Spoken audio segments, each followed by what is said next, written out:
Welcome back to another technical deep dive here in the debug zone. Today, we're tackling a big question and breaking it down with insights from other users. Hopefully, this clears up some misconceptions and helps you get the answer you need. So buckle up, stay a little curious, and let's jump right in.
And that's a wrap.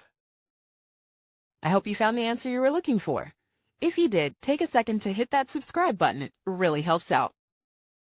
And let me know in the comments which solution worked best for you. See you next time in the debug zone.